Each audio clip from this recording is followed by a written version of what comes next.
जो कभी नष्ट नहीं होता। सार माने बीज, वो है इस मनुष्य सृष्टि का वो बीज जिसका शरीर कभी नष्ट नहीं होता और सभी मनुष्य आत्माओं के शरीर नष्ट हो जाते हैं। वो शरीर रूपी रथ कभी नष्ट नहीं होता। क्यों नहीं नष्ट होता? क्योंकि जो ऊंचते ऊंच आत्मा है, सभी आत्माओं का बेहद का बाप, जो त्रिकालदर्शी कहा जाता है,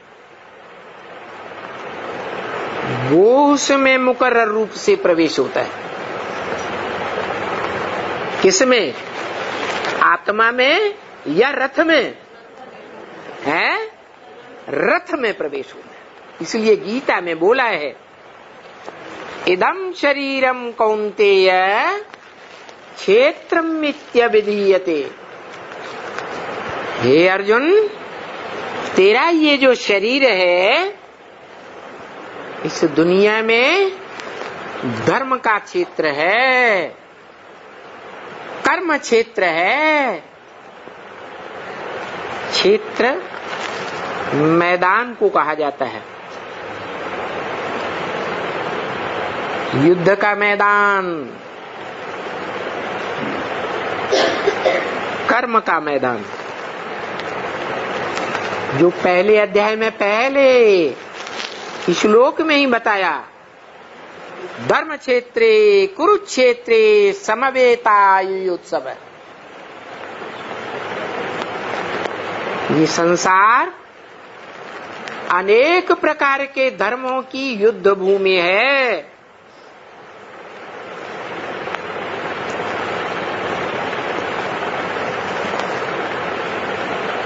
कर्म भूमि है।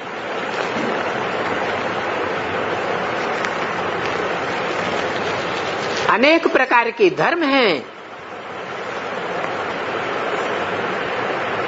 उन धर्मों को लेकर के सभी धर्मों में अलग अलग प्रकार के कर्मकांड बनाए हुए हैं गुरुओं ने।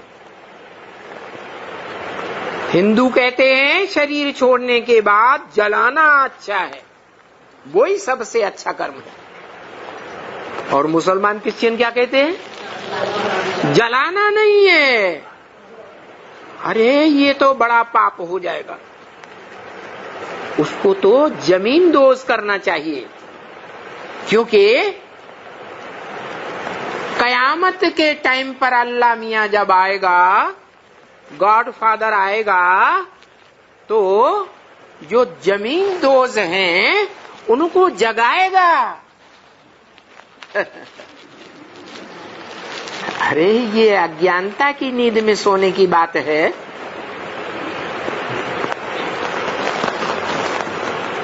कि कोई शरीर जो दाब दिए गए हैं मिट्टी में,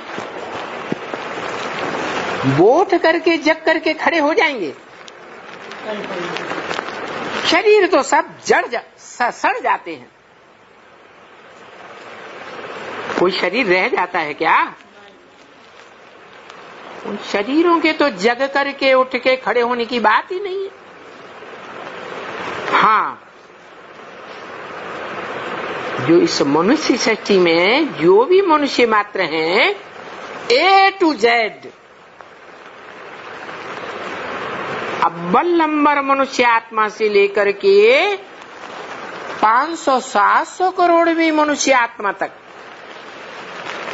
वो सभी मनुष्य आत्माएं अज्ञानता की नींद में सो जाती है। जैसे आजकल आप सब लोगों ने इस मनुष्य सृष्टि का जो बीज है, उसको बच्चे के रूप में पट्ट पड़ा हुआ सोया हुआ दिखाते हैं। देखा है? कौन है? शंकर को दिखाते हैं। अरे मनुष्य सृष्टि का जो बीज रूप बाप है वही अज्ञान की नींद में सोया पड़ा है, तो फिर दूसरों की क्या औकात? वो सब अज्ञान की नींद में सोए पड़े होंगे या कोई जग रहा होगा? सब अज्ञान की नींद में सोए पड़े, सब समझते हैं कि हम देह हैं। कोई नहीं जानता कि हम चैतन्य आत्मा हैं। और उन देहधारी मनुष्यों के बीच उन सब देहधारी मनुष्यों का बाप सबसे जास्ती अज्ञान नींद में सोया हुआ पड़ा होगा या कम होगा? क्योंकि वो तो सबका बाप है। बोलते भी हैं ब्रह्म वाक्य में, मुरली में बार बार, बच्चे तुम्हारा बाप आया।